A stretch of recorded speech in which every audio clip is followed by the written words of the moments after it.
I am obsessed with finding the perfect lens to match my LUMIX S9, my nearly perfect, not perfect, but nearly perfect and favorite EDCC, or everyday carry camera. I recently did a video on the Brightin Star 28mm f2.8 lens, which if you haven't seen, you'll want to watch that video after this one as well. But I'm reviewing the Laowa 15mm f5 cookie lens now. I'm actually shooting this talking head segment with the lens on the LUMIX S9 in 6K open gate because, well, this is what the shot actually looks like with such a wide lens. In straight 4K, you can still see the sides of my teleprompter, so the only way to shoot this and still use this lens was to shoot in 3.2 open gate and crop right about here to get the frame. And check this out. See the blue 16:9 box and the green 9:16 box? That's the new multi-frame guides in the S9, which are totally customizable. And notice their placement in the frame and how they aren't simply centered or filling the frame. Very cool. Also, what you're looking at right now is a screen capture of the iOS LUMIX Lab app. Super helpful. Anyway, point is, this is a really wide lens. I'll follow a similar format to the last video. We'll cover the hard facts for the specs, do some technical tests, and then I'll tell you what I like and don't like with some comparison to the Brightin Star, all while interspersing this video with a bunch of photos that I've been shooting over the last couple of months.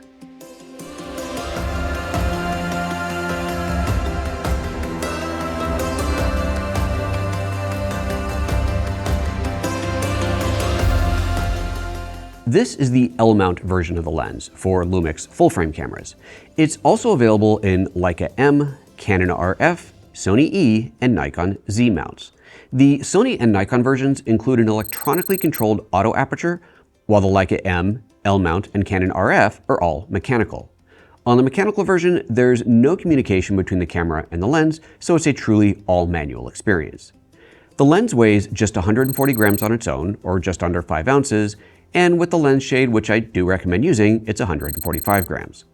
According to the website, the E mount and presumably the Z mount as well are 34 grams heavier. The lens is 34 millimeters deep, or about 1 1/3 inches, so while not the smallest lens I've used, it's certainly little. If you do use the lens shade though, then it grows to 42 millimeters, which is still quite small. Here's what it looks like on the LUMIX S9, and here it is again on the LUMIX S5 II. Curiously, the specs on the website say this lens is 53 millimeters wide by 25 millimeters deep, which is only accurate if you don't include this portion of the lens. I'm guessing that this part of the lens is simply the L-mount adapter, so it may be slightly different size on the M-mount and RF mount options. The Sony and Nikon version with electronic aperture are 10 millimeters deeper, so overall a slightly larger and heavier lens. Aperture is controlled by a very standard aperture ring on the L, M, and RF mount versions, while the E and Z mounts have no aperture ring since aperture is electronically controlled. The aperture ranges from f5 to f22. The lens shows focus distance in meters only, and the closest focusing distance is 12 centimeters, or about 4 3/4 inches. To make the focus ring easy to grab, there's a small handle on the bottom of the lens, ensuring your finger always finds the perfect spot. The lens includes a lens shade, which I recommend using not because you need it to block the sun, although that's good too, but it's a good way to protect the lens. Personally, I don't want to be fiddling with the lens cap, so by keeping the shade on, I feel that in my bag, the lens is relatively well protected. The lens is available in black or silver.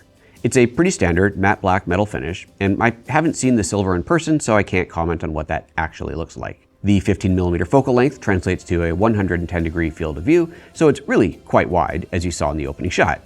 It's a 13-element 9-group lens with a 5-blade aperture. Pricing is $399 US, regardless of the mount or finish.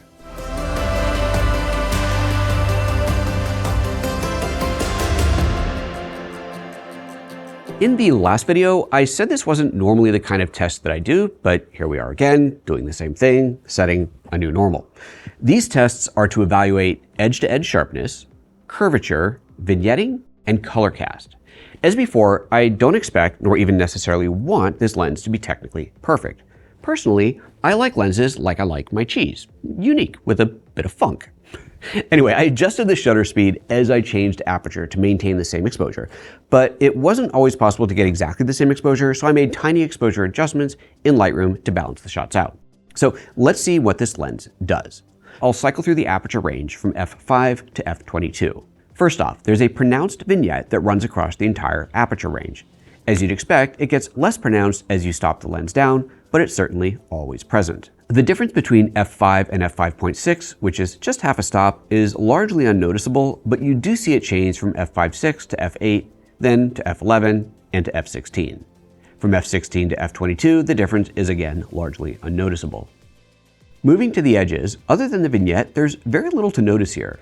The lens seems evenly sharp from edge to edge, even wide open at f5, which is quite impressive. Moving to the center, it's a bit hard to tell how sharp or soft the lens is with these shots. These were shot at 1 meter distance, so I redid the test at its closest focusing distance of 12 centimeters. Again, these are very slightly balanced in Lightroom for exposure, and here we see something quite interesting. While f5 and f5.6 are virtually identical, at f8 there's a notable increase in contrast, which goes up again slightly at f11, then holds at f16, and finally drops again slightly at f22.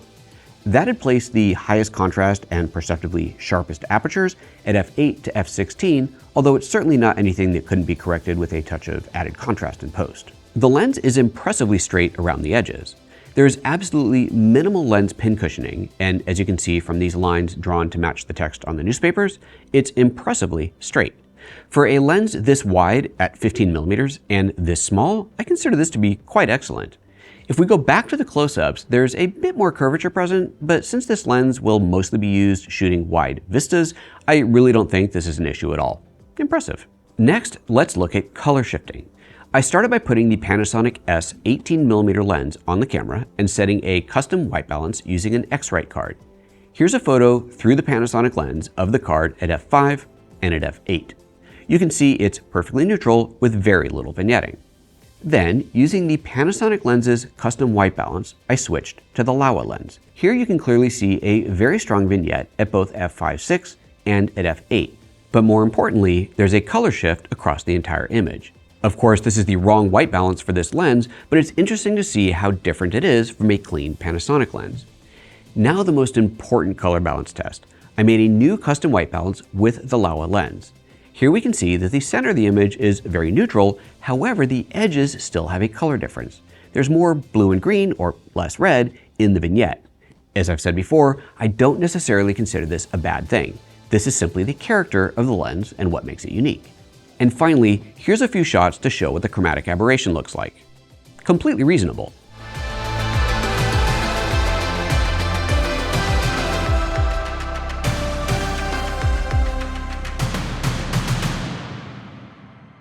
Before I tell you what I like and don't like about the lens, let me tell you something I really like. This video's sponsor.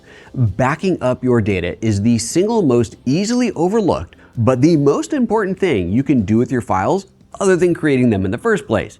Your photos, your videos, your tax records, your business or school report, anything and everything that exists on your computer is subject to data loss through crashed drives, accidental deletion, theft, and even natural disaster.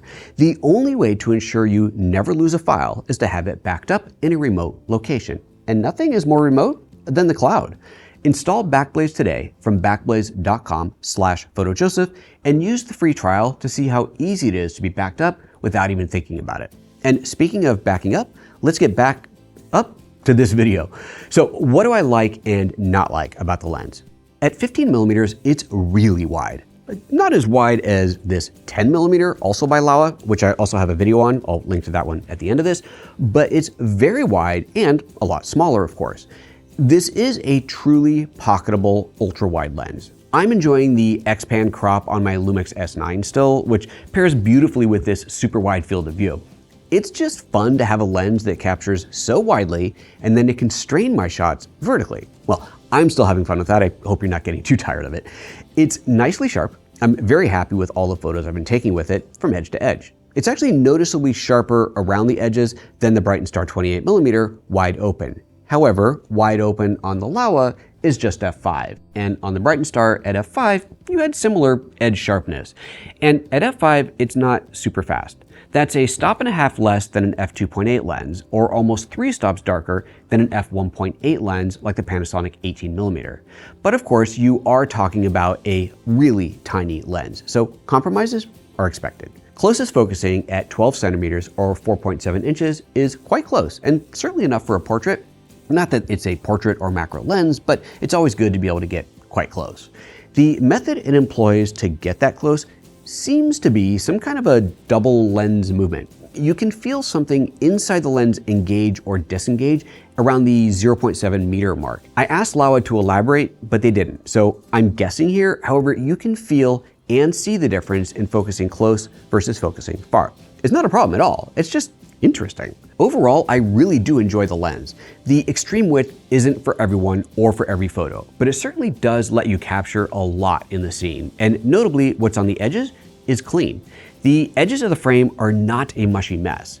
The natural vignetting is the kind of thing I'd be likely to add in post anyway, but to avoid it, you can shoot stop down a bit and of course correct a little in post if you really want to even things out. At the end of the Brightin Star video, I included some really useful tips on how to get the most out of a mechanical lens on your LUMIX camera, including focus peaking setup, stabilization, and camera metadata tips. Even if you're not interested in either of these lenses, but do like using mechanical lenses, I encourage you to check that out, linked here. Also, if you just enjoy videos about fun and funky lenses, check out this playlist, which includes a video on this 10mm Laowa as well.